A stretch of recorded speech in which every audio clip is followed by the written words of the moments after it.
पागल हाथी किसी को भी जिंदा नहीं छोड़ेगा। कोई मुझे बचाओ।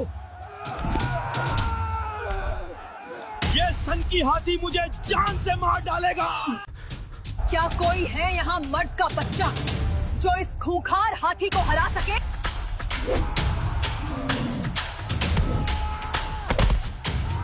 मैं हरा सकता हूँ। चीख पुकार, धूल और दहशत। दोपहर की चिलचिलाती धूप में राजस्थान के सूरजपुर गांव का विशाल मैदान आज किसी युद्ध भूमि से कम नहीं लग रहा था। ढोल की थाप और नारों की गूंज के बीच मैदान के ठीक बीच में जो खड़ा था, उसे देखकर बड़े बड़े सूरमाओं का पसीना छूट रहा था। वह कोई आम जानवर नहीं था, बल्कि साक्षात यमराज का रूप धारण किया हुआ एक विशालकाय, मदमस्त और सनकी हाथी था। उसकी आंखें दहकते अंगारों की तरह लाल थीं, सूंड हवा में किसी चाबुक की तरह लहरा रही थी और उसके पैरों की धमक से जमीन कांप रही थी। लेकिन यह हाथी हमेशा से ऐसा नहीं था। कभी यह सिंघानिया परिवार का सबसे शांत और समझदार हाथी माना जाता था। बचपन में छोटी रिद्धिमा इसी की सूंड पकड़कर महल के बगीचे में घूमती थी। वह उसे मोती कहकर बुलाती थी और यह उसकी हथेली से गुड़ खाए बिना कभी नहीं रहता था। फिर एक दिन शिकार के दौरान उसके पिता की मौत इसी हाथी के सामने हुई। गोलियों की आवाज, खून और चीखों ने उस शांत जानवर को भीतर तक तोड़ दिया। उस दिन के बाद वह किसी इंसान को अपने पास नहीं आने देता था, यहाँ तक कि रिद्धिमा को भी नहीं। और रिद्धिमा, उसने भी उस दिन के बाद मोती की आंखों में देखना बंद कर दिया। शायद आज का यह खौफनाक खेल सिर्फ तमाशा नहीं, अपने पुराने डर पर जीत पाने की एक जिद भी था। सच तो यह था, मैदान में खड़ा वह सनकी हाथी नहीं, रिद्धिमा का अधूरा अतीत था। गांव भर में घर घर घोषणा करवा दी गई थी कि जो भी इस खूंखार हाथी को काबू कर लेगा उसे इनाम मिलेगा। लेकिन यह आम इनाम नहीं था। मैदान के एक ऊंचे और सुरक्षित मंच पर मखमली कुर्सी पर बैठी थी रिद्धिमा सिंघानिया, इलाके के सबसे रसूखदार और अमीर जमींदार की इकलौती बेटी। बेहद खूबसूरत, आत्मविश्वासी, लेकिन अपने दौलत के नशे में चूर और घमंडी। उसी ने यह खौफनाक शर्त रखी थी। उसने माइक पर आकर ऐलान किया, अगर कोई भी माई का लाल, कोई भी असली मर्द इस हाथी को शांत कर सकता है, तो मैं उसे अपनी तिजोरी से 10 करोड़ रुपए दूंगी। क्या है कोई जो मेरी इस चुनौती को स्वीकार करे? यह रकम इतनी बड़ी थी कि दूर दराज के शहरों से नामी गिरामी पहलवान और महावत अपनी किस्मत आजमाने आ पहुंचे थे। मुकाबला शुरू हुआ। तालियों और सीटियों के शोर में सबसे पहले अखाड़े में उतरा इलाके का सबसे खूंखार पहलवान सुल्तान खान। उसका शरीर लोहे जैसा कसा हुआ था और बाजुओं में गजब की ताकत थी। उसने भारी भरकम जंजीरें लेकर हाथी को बांधने की कोशिश की। उसने अपनी पूरी ताकत आजमाई, लेकिन उस सनकी हाथी के सामने सुल्तान खान की ताकत एक तिनके के बराबर थी।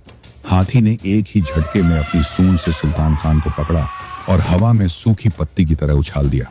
सुल्तान खान धूल चाटता हुआ दूर जा गिरा। इसके बाद एक एक करके कई सुरमा आए। किसी ने भाले का डर दिखाना चाहा, तो किसी ने चालाकी से उसके पैरों में रस्सियां फंसाने की कोशिश की, मगर नतीजा वही रहा, धूल, दर्द और जिल्लत। धीरे धीरे भीड़ का जोश खौफ में बदलने लगा। लोग फुसफुसाने लगे, ये जानवर नहीं, कोई श्राप है। इसके करीब जाना सीधे मौत के मुंह में जाना है। उसी घबराई हुई भीड़ के एक अंधेरे कोने में एक दुबला पतला सा लड़का खड़ा था। शिवा, उम्र महज 14 साल। उसके कपड़ों पर जगह जगह पैबंद लगे थे और पैरों में चप्पल तक नहीं थी, मगर उसकी आंखों में वह खौफ नहीं था जो बाकी हजारों लोगों की आंखों में साफ दिख रहा था। वहां एक अजीब सी शांति थी, एक गहरी एकाग्रता जो उसकी उम्र से बहुत बड़ी थी। शिवा की दुनिया इस चकाचौंध और करोड़ों की शर्तों से बहुत अलग थी। वह गांव की सड़कों से प्लास्टिक और बोतलें चुनकर अपनी गुजर बसर करता था। उसका घर गांव के बाहरी छोर पर टिन और फटे तिरपाल से बनी एक छोटी सी झोपड़ी थी। वहां उसकी बीमार माँ हर पल मौत से लड़ रही थी। पैसों की कमी के कारण इलाज नहीं हो पा रहा था और उनकी खांसी दिन ब दिन खून में बदलती जा रही थी। शिवा के पिता कभी इस इलाके के सबसे काबिल पशु वैद्य और जानवरों के जानकार माने जाते थे। बरसों पहले एक हादसे में वे दुनिया छोड़ गए, मगर जाते जाते वे अपने बेटे शिवा को एक अनमोल खजाना दे गए थे, जानवरों की खामोशी को समझने का हुनर। बचपन में शिवा घंटों तक अपने पिता के साथ बड़े बड़े जंगली जानवरों के साथ खेलता था। वे हमेशा कहते थे, बेटा शिवा, जानवर को कभी ताकत या हथियारों से नहीं जीता जाता है, उसे दिल से जीता जाता है। जब तुम उसकी आंखों में बिना किसी खौफ के एक दोस्त की तरह देखोगे तो उसका सबसे भयंकर गुस्सा भी बर्फ की तरह पिघल जाएगा। आज मैदान में धूल उड़ाते उस विशाल हाथी को देखकर शिवा के कानों में अपने पिता की वही आवाज गूंज रही थी। उसने एक गहरी सांस ली। उसे वहां एक सनकी हाथी नहीं बल्कि अपनी माँ का इलाज दिखाई दे रहा था।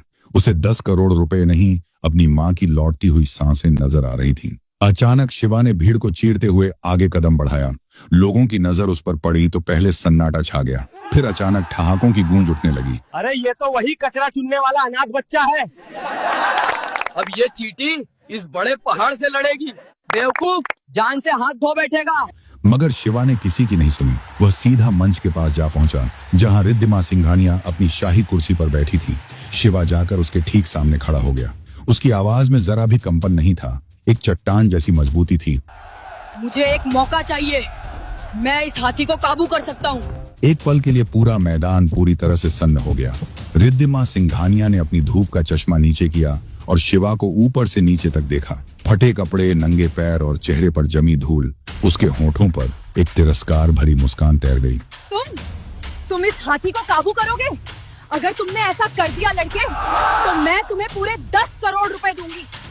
लेकिन फिर उसने अपनी आवाज में जहर घोलते हुए कहा, अगर तुम हार गए या ये हाथी तुम्हें कुचलने से पहले मैंने तुम्हें बचा लिया, तो तुम्हें जिंदगी भर मेरे घर की गुलामी करनी होगी। मंजूर है? शिवा ने बिना पलक झपकाए अपनी तेज आंखों से उसकी ओर देखा और कहा, शर्त स्वीकार है। मैदान खाली कर दिया गया। लोग अपनी सांसें थाम कर पीछे हट गए। शिवा धीरे धीरे मैदान के बीचों बीच आगे बढ़ा। उसके कदमों में न कोई जल्दबाजी थी, न कोई आक्रामकता। जैसे ही हाथी ने एक इंसान को अपनी ओर आते देखा, उसने एक भयानक चिंगाड़ मारी। आसमान दहल उठा। हाथी ने अपना सिर नीचे किया और पूरी रफ्तार से शिवा की ओर दौड़ पड़ा। भीड़ से चीखें निकलने लगी। कई लोगों ने अपनी आंखें बंद कर ली, मगर शिवा अपनी जगह पर पत्थर की तरह जमा रहा। हाथी उसके बिल्कुल करीब आ चुका था। मौत चंद फासले पर थी। आखिरी पल में शिवा ने अपने पिता की शिक्षाओं को याद किया। उसने न तो भागने की कोशिश की, न ही कोई हथियार उठाया। उसने अपनी आंखें बंद की और अपनी सांसों को शांत किया। जब हाथी की विशाल सूंड उसे कुचलने के लिए उठी, शिवा ने अपने दोनों हाथ हवा में उठा दिए। समर्पण के भाव में, हमले के लिए नहीं। उसने हाथी की गर्म सांसों को अपने चेहरे पर महसूस किया। शिवा ने अपनी आंखें खोली और सीधे हाथी की दहकती आंखों में देखा। उन आंखों में कोई डर नहीं था, सिर्फ एक गहरी करुणा थी। अचानक जैसे कोई जादू हो गया, हाथी की रफ्तार थम गई। वह शिवा के ठीक सामने आकर रुक गया। शिवा ने धीरे से अपना हाथ आगे बढ़ाया और हाथी की खुरदरी सूंड पर बड़े प्यार से हाथ फेरने लगा। उसने धीमी आवाज में कुछ ऐसा बुदबुदाया जो सिर्फ वह जानवर ही सुन सकता था। जो हाथी कुछ पल पहले मौत बनकर दौड़ रहा था, वह अचानक एक आज्ञाकारी बच्चे की तरह शांत हो गया। उसने अपनी सूंड से शिवा के गाल को छुआ और फिर धीरे धीरे अपने घुटनों के बल जमीन पर बैठ गया। दूर खड़ी रिद्धिमा के होंठ अनायास कांप उठे। इतने सालों बाद मोती पहली बार शांत हुआ था, और वह भी उसके लिए नहीं। पूरे मैदान में जैसे वक्त ठहर गया। एक पल, 2 पल, और फिर अचानक तालियों और खुशी की गड़गड़ाहट से पूरा आसमान गूंज उठा। चमत्कार! ये तो साक्षात चमत्कार है। इस लड़के ने मौत को हरा दिया। शिवा वहीं धूल भरी जमीन पर बैठ गया। उसका शरीर थकान से टूट रहा था, मगर उसके चेहरे पर एक विजयी मुस्कान थी। उसने आसमान की ओर देखा। पिताजी, मैंने कर दिखाया। लोग शिवा को कंधों पर उठाने के लिए दौड़ पड़े। पहली बार किसी ने उसे कचरा चुनने वाला नहीं, बल्कि एक असली योद्धा की नजर से देखा था। रिद्धिमा सिंघानिया अपनी कुर्सी से धीरे धीरे खड़ी हुई। उसके चेहरे का सारा घमंड और अहंकार गायब हो चुका था। वहां सिर्फ हैरानी और सम्मान था। वह शिवा के पास आई। माइक पर उसकी आवाज गूंजी, इस लड़के ने नामुमकिन को मुमकिन कर दिखाया है। शर्त के मुताबिक मैं अपनी हार मानती हूँ। शिवा खड़ा हुआ। उसके पैर कांप रहे थे। मेरे पैसे, मुझे मेरी माँ को बचाना है। रिद्धिमा सिंघानिया का चेहरा थोड़ा गंभीर हो गया। उसने धीरे से कहा, शिवा, तुमने शर्त जीती है और 10 करोड़ तुम्हारे हैं, मगर कानून के मुताबिक इतनी बड़ी नकद रकम किसी नाबालिग के हाथ में सीधे नहीं दी जा सकती।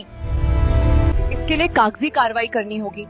ट्रस्ट बनाना होगा और इसमें हफ्तों लग सकते हैं।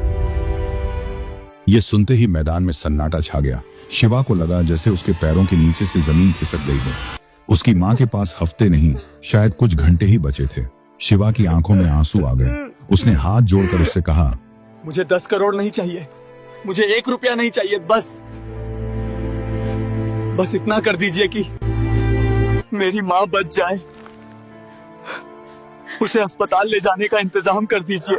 शिवा के इन शब्दों ने वहां मौजूद हर इंसान का दिल चीर दिया। रिद्धिमा सिंघानिया की आंखों में भी पहली बार नमी आ गई। उसने तुरंत अपने लोगों को आदेश दिया, गाड़ी निकालो, अभी के अभी शहर के सबसे बड़े अस्पताल में फोन करो। कागजातों और वकीलों की बहस को पीछे छोड़ते हुए शिवा नंगे पांव अपनी झोपड़ी की ओर भाग पड़ा। वह अपनी माँ के पास पहुंचा। माँ की सांसें उखड़ रही थीं। कुछ ही देर में रिद्धिमा सिंघानिया की भेजी हुई एम्बुलेंस गांव की कच्ची सड़कों पर धूल उड़ाती हुई वहां पहुंच गई। शहर के सबसे बड़े अस्पताल में शिवा अपनी माँ का हाथ थामे पहुंचा। सफेद कोट, तेज रोशनियां और मशीनों की आवाजें उसे डरा रही थीं। अस्पताल के सबसे काबिल सर्जन डॉक्टर आदित्य वर्मा ने केस अपने हाथ में लिया। उन्होंने शिवा के कंधे पर हाथ रखा और कहा, बेटा तुम बाहर बैठो, हम पूरी कोशिश कर रहे हैं। ऑपरेशन थिएटर के बाहर ठंडी बेंच पर बैठा शिवा रात भर जागता रहा। उसने उस दिन हाथी से लड़ते हुए इतना खौफ महसूस नहीं किया था जितना खौफ उसे उस बंद दरवाजे को देखकर लग रहा था। रिद्धिमा सिंघानिया भी सारी रात वहीं अस्पताल के गलियारे में मौजूद रही।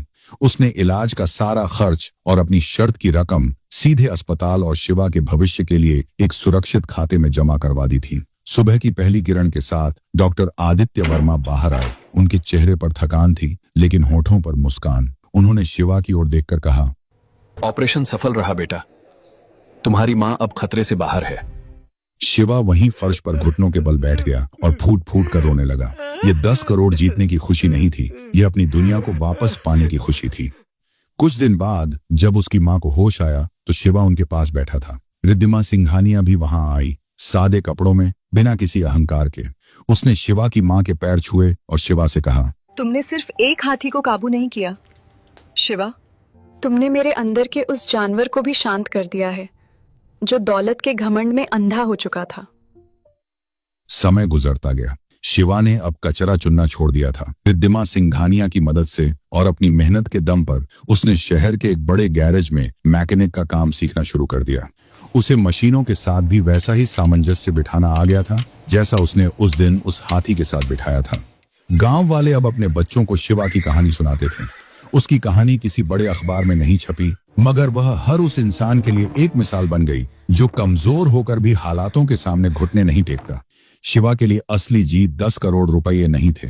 असली जीत थी उसकी माँ की वह मुस्कान और वह सुकून जो उसे हर रात यह सोचकर मिलता था कि उसने अपने पिता की दी हुई सीख को जिंदा रखा। ताकत से बड़ी चीज सब्र है और दौलत से बड़ी चीज प्यार।